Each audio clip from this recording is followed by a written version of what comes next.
What part of the military were you in? We were in the Air Force. In World War II, there wasn't a separate Air Force. It was part of the Army, and it was called the U.S. Army Air Force. It wasn't until 1947 that it became a separate U.S. Air Force. Did you meet General Eisenhower? Did I meet him? No, no. But he gave orders, and he was the one that. Do you know what D-Day was when the Allies invaded Europe? That started the end of the war. He was the one who was in charge of that. How long did you serve? Well, I joined right after Pearl Harbor, right after the Japanese attacked Pearl Harbor, and that was December of 1941.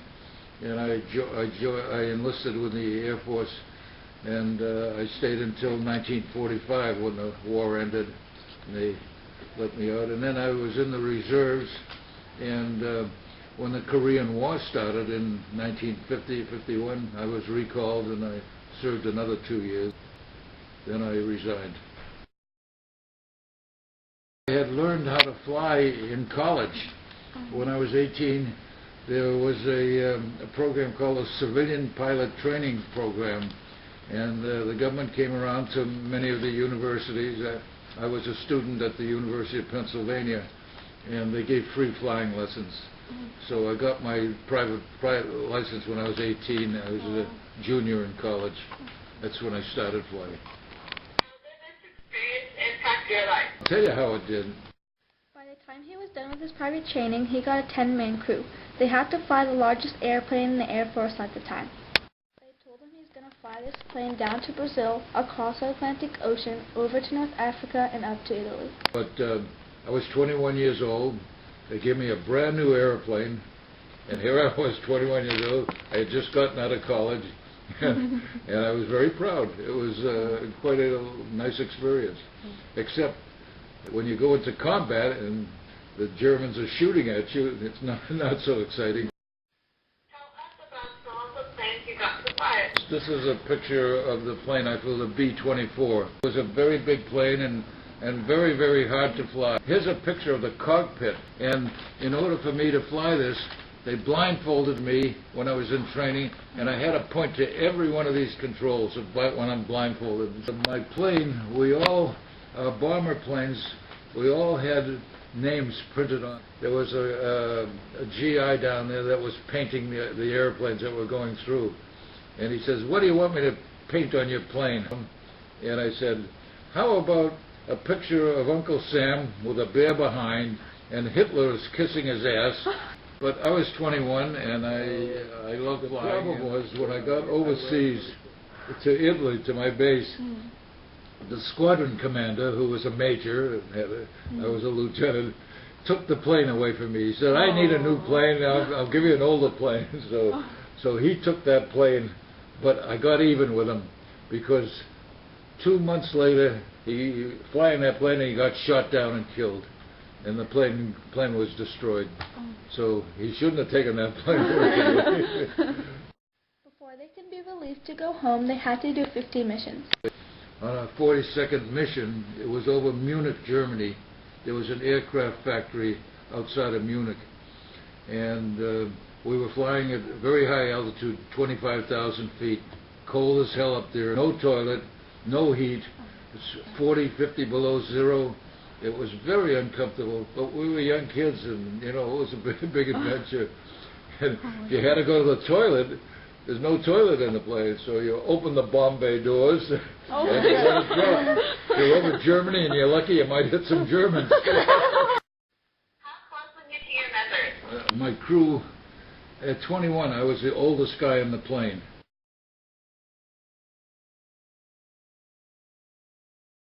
Nice kids. But I was the oldest guy in the plane at 21, and they called me Pappy. My crew were killed. We got shot down, and we had a very bad experience. One good engine left, and you can't stay in the air. You can't fly a 4-engine plane with only one engine.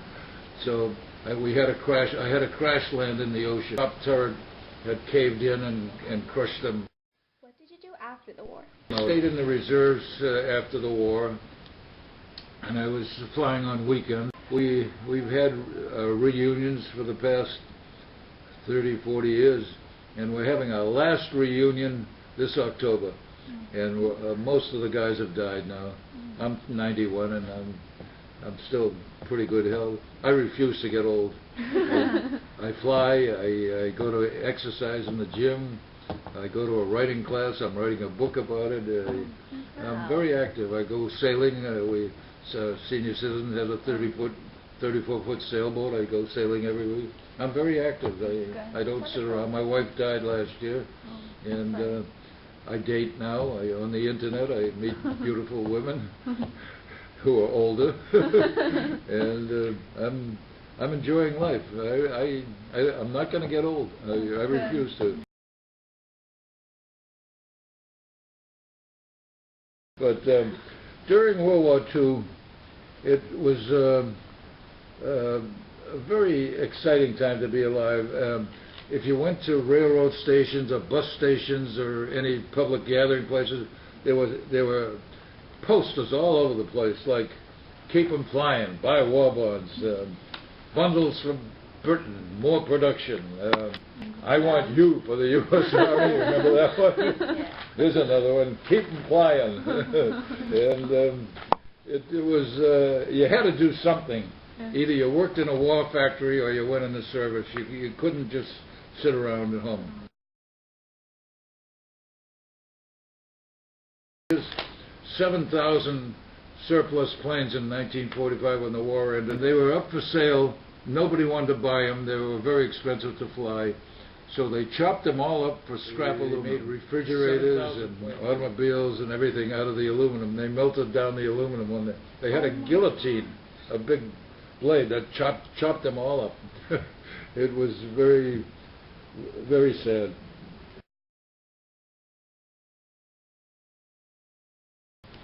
We didn't try and kill Germans, civilians.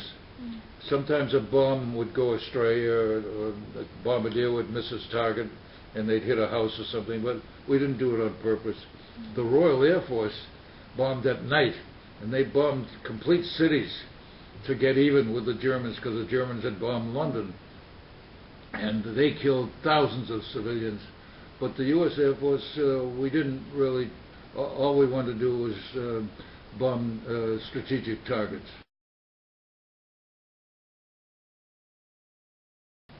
Our base was stationed in the middle of Italy, and we were in a small agricultural city south of Foggia, right in the middle of Italy.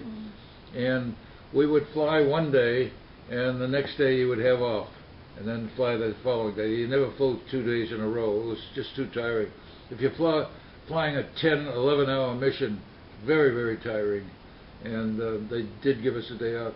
So we would get in an army truck and go into Foggia, which is a big city. It was about 20 miles away.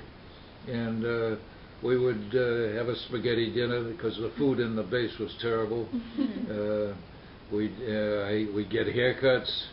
Little Italian kids would come up to you.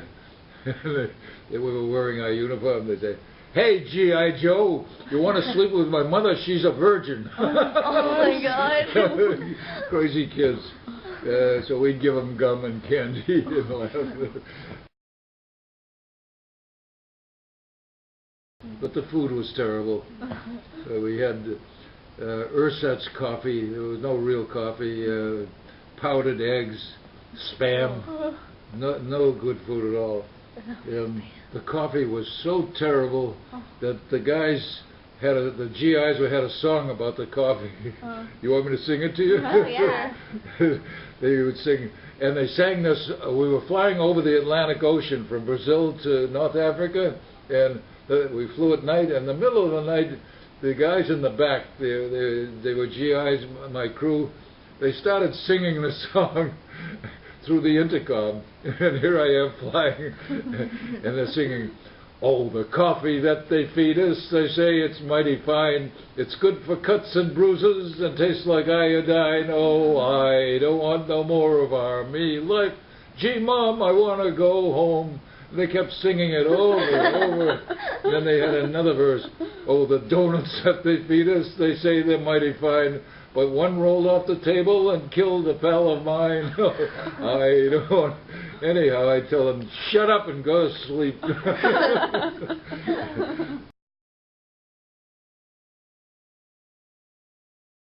I don't regret anything. The only thing I regret is losing my 2 crewmen. It was the first time in my life I cried. I really affected me because we were so close. We had trained together for 3 months, and we all relied on each other to protect ourselves. You know, if German fighters tried to attack us, they had to use their machine guns. Everybody had to do a job. So but that was my worst experience.